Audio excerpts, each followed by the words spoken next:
gente, tudo bom? Eu sou a professora Juliane Terra, do canal Estude Passe, e hoje vamos falar sobre variedade linguística. Mas antes, se inscreva no nosso canal, ativa o sininho das notificações, já vai dando a curtidinha aí na nossa aula. E agora sim, vamos para o nosso conteúdo de hoje.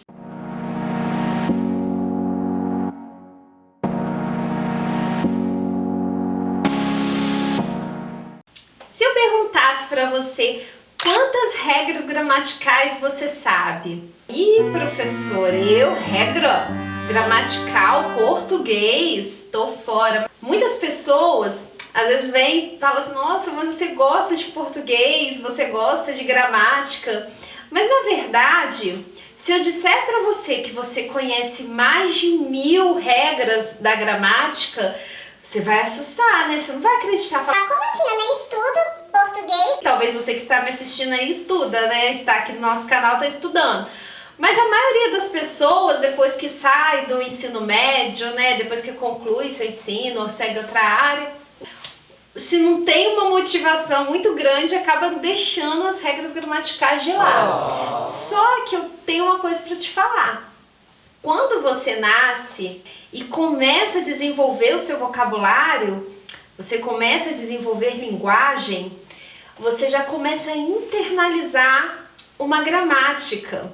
Por que você diz assim? Veja só o exemplo. O livro está sobre a mesa. Você poderia falar, o livro, a mesa está sobre, por exemplo? Não, por quê?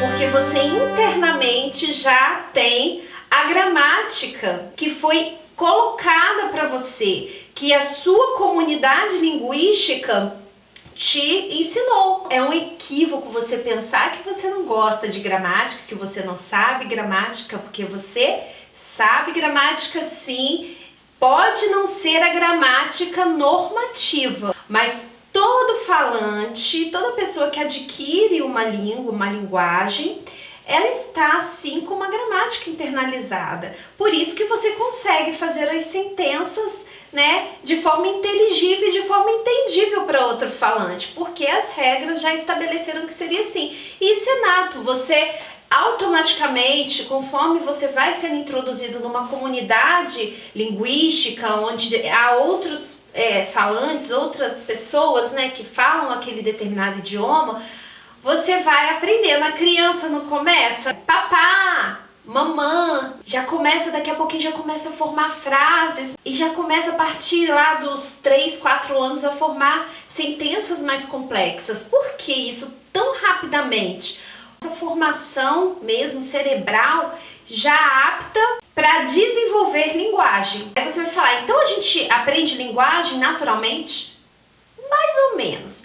Porque o que ocorre? Se você não for colocado em um contexto, inserido em uma comunidade linguística, vamos supor, se você for morar lá no meio da selva, no meio dos animais, provavelmente você não vai desenvolver linguagem, você vai desenvolver outro tipo de linguagem, não a linguagem do ser humano, não uma fala do ser humano, porque uma pessoa precisa da outra para desenvolver linguagem. Aí eu já, falando um pouco sobre a questão das crianças que nascem com algumas dificuldades mesmo na fala, por exemplo, o autismo, que prejudica bastante esse desenvolvimento da fala. Por que muitas vezes a criança autista ela não consegue desenvolver? Porque ela tem uma dificuldade na interação social. Ela não consegue interagir de forma efetiva com outra pessoa ao ponto de desenvolver a linguagem. Então, o que a gente faz com a criança que, por exemplo, é autista ou qualquer outra dificuldade? A gente coloca ela em terapias, estimula bastante para que ela venha desenvolver linguagem. Mas fora essa situação, nós sabemos que as pessoas, elas são mesmo biologicamente prontas para desenvolver linguagem, desde que ela seja inserida num contexto em que isso seja favorável. O Chico Bento é um personagem caipirão e que tem uma fala característica do caipira. Então vamos analisar essa tirinha e vamos conversar um pouquinho sobre isso. Então veja só essa fala do Chico Bento. Pro cê, Rosinha, uma flor para outra flor. Pro cê, Chico, uma pamonha. Que foi, Chico? Por que você se ofendeu? Embora aí na tirinha tenha dificuldade de comunicação no sentido aí da expectativa do Chico Bento em relação à Rosinha, querer, né, entre aspas, chamar ele de pamonha, o Chico Bento, mas fora o humor da tirinha, o que eu quero chamar a atenção para você é o vocabulário. E muitas vezes, né, muito tempo se falou que isso era uma forma errada. Porém, isso é uma língua, isso é linguagem também. Eles conseguiram manter um diálogo, os dois são caipiras, e conseguiram ali efetivar a comunicação, mesmo com a dificuldade ali do Chico Bento em aceitar que a Rosinha chamou ele de pamonha. Então, gente, há um enfrentamento com relação ao que a gente falar, o que é certo e o que é errado, tá?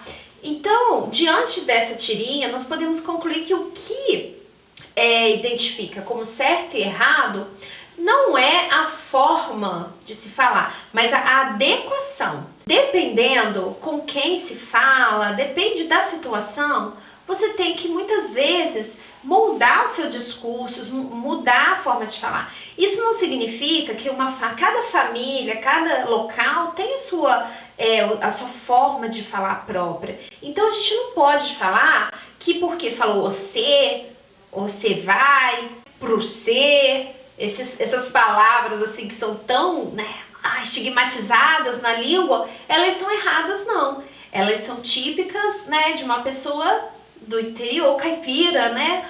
Ou então são típicas de uma pessoa menos escolarizada. Mas isso não significa que a pessoa não consiga se comunicar ou não consiga falar de forma alguma.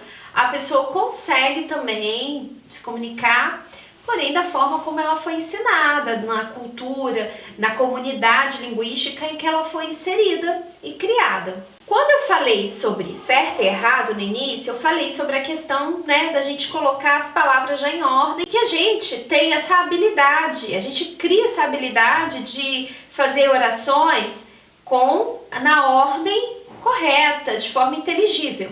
Nós chamamos isso de frases gramaticais, aquelas que são inteligíveis, entendíveis, da ordem correta. Como eu dei o exemplo, o livro está sobre a mesa, e você não fala o livro, a mesa sobre está, não. Mas nós temos a frase agramatical, que é essa que seria fora de ordem, totalmente desconexa. Então eu vou ficando por aqui, eu espero que você tenha gostado do que nós falamos hoje. Se inscreva no nosso canal se você não se inscreveu, dá uma curtidinha na nossa aula e beijo e até a próxima!